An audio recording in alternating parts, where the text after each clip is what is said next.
I'd like you to imagine, if you would, instead of walking into this beautiful hotel in Bellevue, you're walking into your squadron at Aviano Air Base in northern Italy. And you're flight planning for tomorrow's mission, and the loudspeaker blares, "Attention in the squadron, Commander Dave Goldfein has just been shot down over enemy territory. Search and rescue procedures commence immediately."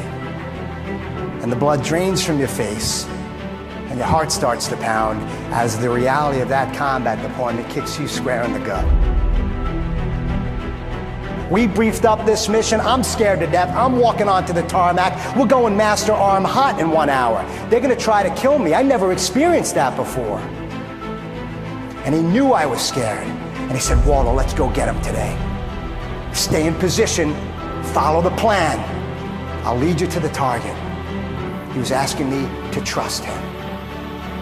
And he was also asking me a question. And that question is this: can I depend on you?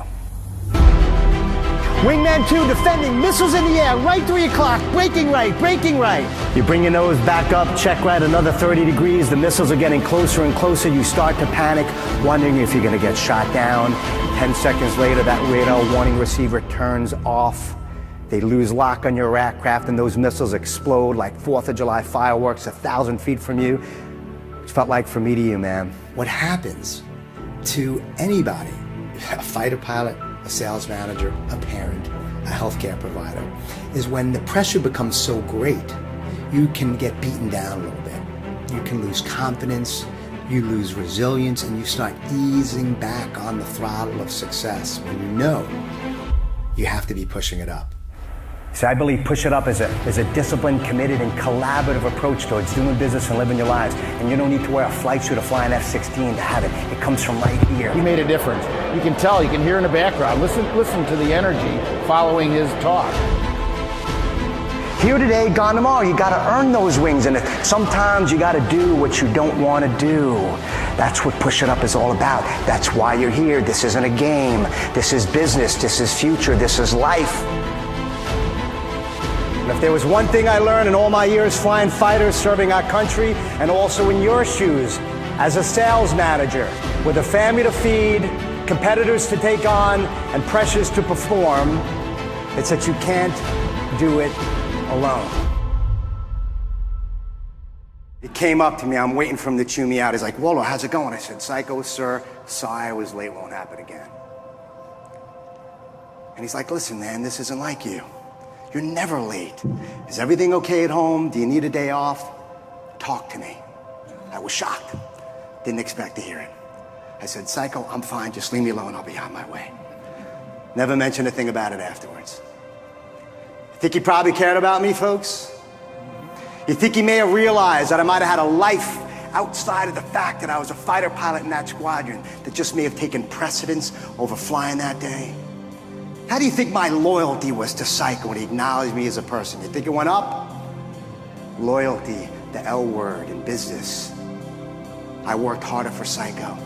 I volunteered for all the crummy duties nobody else wanted to do. I became better because of Psycho's leadership, because he showed me that he cared. It hit me. Really did. I mean, he was just so motivating. It was amazing. Fill the jets of your teammates with the most important fuel of performance, which is appreciation. We have a saying in the Air Force: lose sight, lose fight. Don't lose sight of the people who are in the trenches every day, who are allowing you to go out there to win. A lot of what I share are the struggles that I've had, the relationship faux pas that I made, the embarrassing moments, the things that I felt humiliated about. Why? Because it showcases the leaders who had the courage to tell me what I needed to hear and not what I wanted to hear. Realized I had something called claustrophobia. Probably not the best thing for a pilot to have, would you agree? And for the next 8 years of my 11-year active duty flying career, every single time I strapped into that jet to do it I loved more than anything else, I had to deal with this fear, this doubt that changed me in a second. Have you ever been in a situation where everything's going great for you, and that conversation, the discussion, the news changes everything? Are you gonna quit on your dream, Are you going to ease back on the throttle and abort and play it safe, or are you going to step out of your comfort zone and not quit?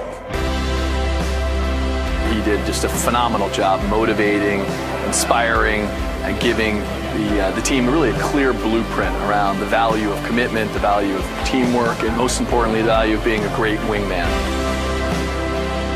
But when you take off that mask and ask for help, it helps you turn your fear into something more powerful, and that's called courage. Courage to push up that throttle when you know the missiles are coming.